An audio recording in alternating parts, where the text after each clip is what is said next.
No necesitas una casa lujosa a tu edad, se burló mi padrastro. Investigó la verdad. 3 semanas después, fue arrestado al regresar de España. Lo primero que noté cuando llegué a mi entrada después de 2 semanas en Seattle fue el cartel de vendido plantado en mi césped delantero. Parpadeé con fuerza, convencido de que mi mente me estaba jugando una mala pasada después del largo viaje, pero el cartel rojo y blanco permaneció, balanceándose ligeramente con la brisa otoñal como si se burlara de mí. Se me hizo un nudo en el estómago, una fría ola de temor me invadió. Algo andaba muy mal.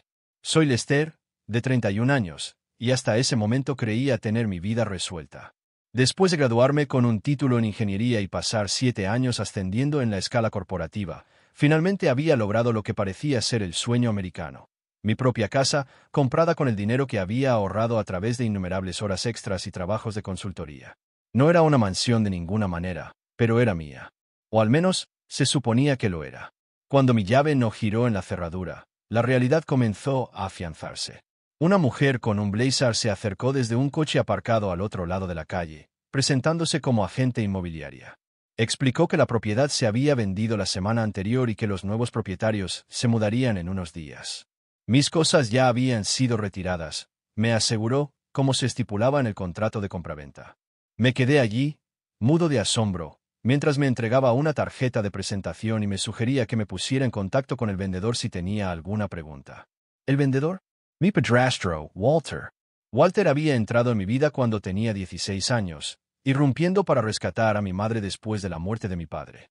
Vestía trajes caros, conducía coches de lujo y nunca perdía la oportunidad de recordarme que él era el hombre de la casa ahora. Desde el primer día, Walter dejó claro que tenía poco interés en ser una figura paterna. En cambio, parecía decidido a afirmar su dominio sobre todos los aspectos de nuestras vidas, especialmente los financieros. Cuando compré mi casa hace 3 años, Walter se burló. Desperdicio de dinero, dijo durante una cena familiar, cortando su filete sin levantar la vista. Deberías invertir, no tirar el dinero en una propiedad que no necesitas. A pesar de sus críticas, mi madre me convenció de que dejara que Walter confirmara el préstamo hipotecario. Mi crédito era bueno pero aún joven, e insistió en que su historial establecido me conseguiría una mejor tasa. En contra de mi buen juicio, acepté. Lo que no me di cuenta entonces fue lo meticulosamente que Walter había estado planeando usar esa cofirma. Durante los años siguientes, fue reuniendo gradualmente documentos personales durante las visitas familiares, declaraciones de impuestos dejadas en mi escritorio, extractos bancarios enviados a la casa de mi madre cuando cambié de dirección, incluso haciendo copias de mi licencia de conducir para registros familiares. Lentamente había acumulado la base documental para lo que eventualmente se convertiría en un fraude sofisticado. Esa firma, descubriría, era solo el primer paso de un plan que había estado elaborando durante años. De pie frente a lo que solía ser mi casa, llamé a mi madre repetidamente. Finalmente respondió al 6º intento, con voz baja y disculpándose. Explicó que Walter había estado manejando algunos ajustes financieros para la familia, y que mi casa había sido parte de la reestructuración necesaria. Cuando exigí hablar con Walter, dudó antes de pasarme el teléfono. Lester. La voz de Walter era tranquila, calculada. No necesitas una casa lujosa a tu edad. Tu madre y yo necesitábamos el capital para algunas inversiones. Hemos colocado tus pertenencias en la unidad de almacenamiento 47 en Secure Space en Maple Street. El código es tu cumpleaños. Antes de que pudiera responder, antes de que pudiera desatar la furia que crecía dentro de mí, añadió, actualmente estamos en Barcelona. Lo discutiremos más a fondo cuando regresemos el mes que viene. Tu madre necesita estas vacaciones. La línea se cortó. La unidad de almacenamiento contenía todo de mi casa, empacado a medias. Fotos familiares con marcos rotos, el reloj de mi abuelo tirado con los utensilios de cocina, mis diplomas y certificados arrugados en el fondo de una caja de cartón. Cada artículo que sacaba alimentaba un fuego creciente dentro de mí. No se trataba solo de una casa, se trataba de mi vida, mis logros, mi independencia, todo ello desechado y devaluado por un hombre que nunca me había respetado. Esa noche, durmiendo en el sofá de mi amigo, tomé una decisión. No solo recuperaría lo que me habían quitado, me aseguraría de que Walter nunca volviera a hacerle esto a nadie más. Mi primera llamada la mañana siguiente fue a mi tío Marcus, el hermano mayor de mi madre, que nunca había confiado en Walter. Marcus había sido una constante en mi vida desde la infancia, interviniendo después de la muerte de mi padre para enseñarme de todo, desde cambiar una llanta hasta declarar impuestos. Había expresado su preocupación por Walter desde el principio, pero mi madre lo había descartado como celoso y negativo. Con el paso de los años, su relación se había deteriorado hasta el punto de limitarse a ocasionales tarjetas navideñas y nada más.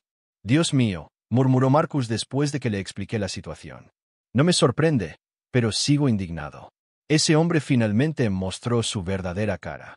Marcus me puso en contacto con su amiga Sara, una abogada especializada en fraude inmobiliario. Durante nuestra primera reunión, mientras extendía todos los documentos que tenía relacionados con la compra de mi casa, la expresión de Sara se volvió cada vez más seria. «Estas firmas», dijo, señalando documentos de refinanciación que nunca había visto antes, «no son solo falsificaciones. Son parte de un plan sofisticado». Expuso una cronología del metódico fraude de Walter. Primero, había añadido la dirección de su empresa como contacto secundario en mi declaración de impuestos sobre la propiedad 6 meses después de la compra. 3 meses después, había presentado un documento reclamando la conversión de intereses parciales en la propiedad utilizando documentación notariada con una firma que se parecía a la mía, pero no lo era. Luego vino una serie de solicitudes de refinanciación, cada una extrayendo más capital, seguida de una enmienda a la escritura que transfería la propiedad principal de mí al debido a consideraciones de pago. Finalmente, había eliminado mi nombre por completo utilizando una escritura de renuncia de derechos con otra firma falsificada. La venta se había realizado por debajo del valor de mercado, lo que sugería incompetencia o, más probablemente, una transacción apresurada para convertir el activo en efectivo rápidamente. «Esto no es obra de un aficionado», concluyó Sara. «Apostaría mi licencia a que no es la primera vez que hace algo así». Tenía razón. Con la ayuda de Marcus, contraté a un investigador privado que descubrió un patrón de manipulación financiera que se remontaba a décadas atrás. Walter había estado involucrado en al menos 7 planes de inversión fraudulentos. Había evadido impuestos a través de una compleja red de empresas fantasma. Había dejado a 2 esposas anteriores en la ruina financiera. Mi madre no era su socia, era su última víctima. La prueba más condenatoria provino del ex socio comercial de Walter, un hombre nervioso llamado Philip, que aceptó reunirse conmigo en una cafetería del centro. Explicó que Walter se había acercado a él para lavar algo de capital de una reciente adquisición de una propiedad. Philip se había negado, pero no antes de que Walter revelara detalles sobre la venta de una casa a espaldas de su hijastro consentido. Philip había guardado correos electrónicos y mensajes de texto, preocupado de que Walter pudiera implicarlo de alguna manera. Ahora estaba dispuesto a entregarlos. «Tengo hijos», explicó Philip, deslizando una memoria USB por la mesa. «No puedo arriesgarme a estar conectado con lo que sea que esté haciendo, pero tampoco puedo quedarme de brazos cruzados mientras arruina más vidas». Armado con pruebas crecientes, Sara me ayudó a construir un caso contra Walter. Documentamos cada aspecto de su fraude, desde las firmas falsificadas hasta los fondos desviados. Rastreamos el dinero de la venta de mi casa a cuentas en España, donde Walter y mi madre disfrutaban de sus vacaciones europeas. Las publicaciones de Instagram de mi madre los mostraban cenando en restaurantes con estrellas Michelin, alojándose en hoteles de 5 estrellas, comprando en boutiques de diseñadores, todo financiado con el robo de mi casa. «Podríamos actuar ahora», aconsejó Sara, «pero si esperamos a que regresen al país, podemos asegurar la claridad jurisdiccional. Además, los delitos financieros que cruzan las fronteras internacionales desencadenan la participación federal». Así que esperé, observando desde lejos cómo Walter y mi madre recorrían Europa con mi dinero. Cada foto sonriente que publicaba se sentía como una nueva traición. ¿Había sido cómplice? ¿O era otra de sus víctimas? De cualquier manera, no me atreví a advertirles sobre lo que se avecinaba. En cambio, me centré en reconstruir mi vida. Encontré un pequeño apartamento para alquilar, recuperé mis pertenencias del almacén y me dediqué al trabajo. También comencé a ser voluntario en un grupo local de protección al consumidor, ayudando a otros a identificar y evitar las estafas financieras. La ironía no se me escapaba. Me estaba convirtiendo en un experto en prevención del fraude gracias a los delitos de Walter. 3 semanas después, Sara llamó. Walter y mi madre habían reservado vuelos de regreso para el día siguiente. «Todo está listo», explicó. «Una vez que pasen la aduana, el FBI estará esperando.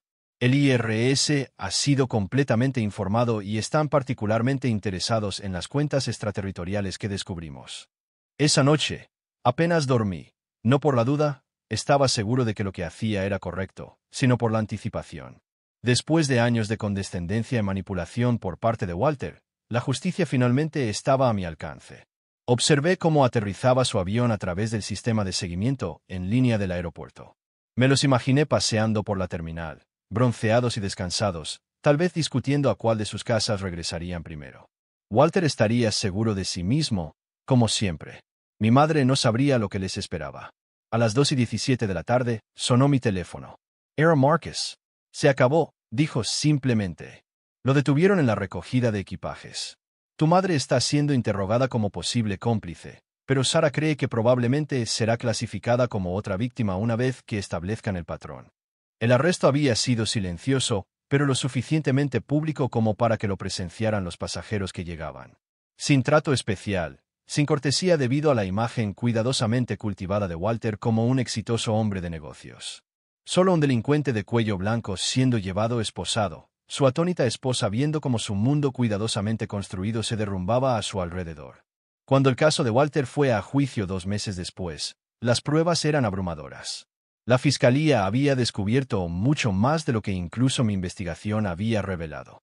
Más allá del fraude relacionado con mi casa, encontraron pruebas de malversación de fondos de socios comerciales, evasión de impuestos que abarcaba 15 años y robo de identidad dirigido a los familiares de sus esposas anteriores. La jueza lo describió como uno de los patrones más completos de delitos financieros que había visto en su carrera. Mi madre, finalmente absuelta de participación directa, se vio obligada a afrontar las consecuencias de las acciones de Walter. Sus bienes conjuntos fueron congelados, la casa de vacaciones en Colorado fue confiscada, los coches de lujo fueron confiscados como prueba de lavado de dinero, la ropa y las joyas de diseño compradas en Europa fueron documentadas como gastos de fondos obtenidos de forma fraudulenta. Me llamó repetidamente en los días posteriores al arresto de Walter, sus mensajes cada vez más desesperados al darse cuenta del alcance de sus crímenes y de su propia precaria situación. Dejé que la mayoría de las llamadas fueran al buzón de voz, sin estar preparado para escuchar sus explicaciones o disculpas. Cuando finalmente contesté, sus primeras palabras no fueron lo que esperaba. Lo sabía, admitió, con voz hueca. No todo, no la magnitud, pero sabía que algo no andaba bien con la casa. Me dijo que habías accedido a venderla, que necesitabas dinero para un problema en el que estabas metido. Debería haberte llamado directamente. Debería haberlo verificado. Simplemente, quería creerle. Su confesión dolió más que el robo en sí. Mi propia madre había elegido las mentiras de Walter por encima del deber más básico de la paternidad, proteger a su hijo. En ese momento, me di cuenta de que, si bien Walter se enfrentaría a la justicia legal, mi relación con mi madre había sido dañada más allá de la capacidad de reparación de cualquier tribunal. La defensa de Walter inicialmente proyectó confianza, contratando a un equipo de abogados caros que intentaron presentarlo como un hombre de negocios incomprendido atrapado en desacuerdos familiares. Su abogado principal argumentó que yo había accedido verbalmente a las transacciones, alegando que se trataba simplemente de un caso de mala comunicación dentro de una familia mixta. Presentaron mociones de desestimación basadas en tecnicismos y cuestiones de jurisdicción. El propio Walter subió al estrado, con un aspecto distinguido con trajes a medida, dando un testimonio practicado sobre cómo simplemente estaba ayudando a administrar los bienes familiares. Su fachada se derrumbó cuando la fiscalía presentó metódicamente sus pruebas, registros bancarios que mostraban un desvío sistemático de fondos, rastros de correos electrónicos que discutían cómo manejar el problema del Esther, testimonios de múltiples víctimas de sus planes anteriores.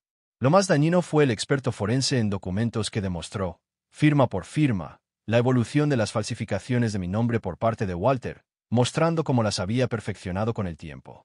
Cuando se le confrontó con una conversación grabada en la que se jactaba con un socio comercial de ocuparse de ese hijastro consentido, Walter se desinfló visiblemente en el estrado.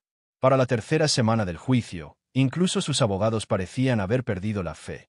Sus objeciones se volvieron menos frecuentes y más desesperadas.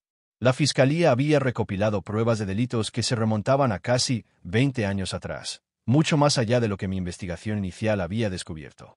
Walter fue finalmente condenado a 15 años de prisión federal. La jueza, impasible ante los argumentos de su abogado sobre su edad y posición en la comunidad, señaló la naturaleza calculada de sus crímenes y la ausencia de remordimiento. Mientras lo llevaban de la sala del tribunal, Walter me miró con ojos fríos. Incluso en la derrota, se negó a reconocer el daño que había causado. El proceso de restitución financiera fue largo pero efectivo. Si bien no pude recuperar mi casa original, Los nuevos propietarios eran compradores inocentes, protegidos por la ley. El tribunal ordenó que se me compensara con los bienes incautados de Walter. La cantidad fue sustancialmente mayor que el valor de mi casa perdida, lo que refleja daños adicionales por el fraude y la angustia emocional. 6 meses después de la sentencia de Walter, cerré la compra de una nueva propiedad. Una cómoda casa frente al mar que hacía que mi casa anterior pareciera modesta en comparación. El día antes de mi mudanza, recibí una visita inesperada. Mi madre estaba en la puerta de mi apartamento, con un aspecto mayor que su edad, su postura antes segura ahora encorvada por el peso de todo lo que había sucedido. «No espero que me perdones», dijo después de que la invitara a entrar a regañadientes. «Pero necesito que sepas que ahora entiendo lo que he hecho. No solo con la casa, sino con nuestra relación. Elegí a un hombre que me manipuló por encima de un hijo que solo me dijo la verdad». Colocó una pequeña caja de madera en mi mesa de café. Dentro estaba el reloj de mi padre, el que pensé que se había dañado en el apresurado embalaje del almacén. Lo había rescatado y reparado. Walter controlaba todo, explicó, con la mirada fija en la caja. Las finanzas, las decisiones, incluso con quién hablaba. Cuando me dijo que tu casa se estaba vendiendo porque tenías deudas de juego, le creí. Porque me mostró documentos. Tenía respuestas para todo. Así es como operaba, aislándome de cualquiera que pudiera contradecir su versión de la realidad. No estaba preparado para absolverla, pero reconocí el coraje que le llevó venir. Ahora vivía en un pequeño apartamento, trabajando a tiempo parcial en una librería, su primer trabajo en más de una década. Los crímenes de Walter la habían dejado casi desamparada, su crédito destruido, su posición social en la comunidad evaporada. Estaba reconstruyendo su vida desde cero a los 63 años. «No espero volver a formar parte de tu vida», dijo mientras se preparaba para irse. «Pero necesitaba que supieras que lo siento. Y estoy orgullosa de cómo te defendiste, algo que yo no pude hacer durante demasiado tiempo. No la invité a la inauguración de mi casa al día siguiente, pero la llamé después. Algunas heridas nunca sanarían por completo, pero tal vez, con el tiempo, podríamos construir algo nuevo a partir de las cenizas de lo que Walter había destruido». El día que me mudé, organicé una pequeña reunión. Marcus estaba allí, junto con Sara y otros amigos que me habían apoyado durante la prueba. El ambiente era festivo, pero también reflexivo sobre el difícil viaje que me había traído hasta este punto. Mientras estaba de pie en mi nueva terraza con vistas al agua, Marcus se me unió con 2 vasos de whisky. «Por la justicia», dijo, levantando su vaso. «Y por los nuevos comienzos», añadí. El sol se ponía sobre el océano, pintando el cielo en brillantes naranjas y rosas. En ese momento, sentí algo que no había experimentado desde que vi ese cartel de vendido en mi césped delantero: paz. Walter había intentado menospreciarme, tratarme como a un niño que no merecía propiedad e independencia. En cambio, sin darse cuenta, me había puesto en el camino hacia una vida mejor y me había dado la oportunidad de proteger a otros de depredadores como él. A veces pienso en Walter sentado en su celda de prisión, rodeado de hombres que cometieron sus crímenes por desesperación o malas decisiones. Los crímenes de Walter eran diferentes, nacidos de la arrogancia y la creencia de que tenía derecho a tomar lo que quisiera de aquellos a quienes consideraba inferiores a él. Me pregunto si alguna vez reflexiona sobre cómo sus planes finalmente le costaron todo: su libertad, su reputación, su fortuna y su familia. En cuanto a mí, he aprendido que a veces lo más valioso que se puede poseer no es una propiedad en absoluto. Es el coraje de defenderse, incluso contra aquellos que deberían haberte estado protegiendo todo el tiempo. Mi nueva casa es más que un lugar para vivir. Es un símbolo de resistencia de la justicia que llega a aquellos que están dispuestos a luchar por ella. Walter me dijo una vez que no necesitaba una casa lujosa a mi edad. Tenía razón, pero por todas las razones equivocadas. No la necesitaba. Me la gané. Y a diferencia de él, nunca tendré que mirar por encima del hombro preguntándome cuándo me alcanzarán los crímenes de mi pasado. Esa paz mental vale más que cualquier propiedad frente al mar.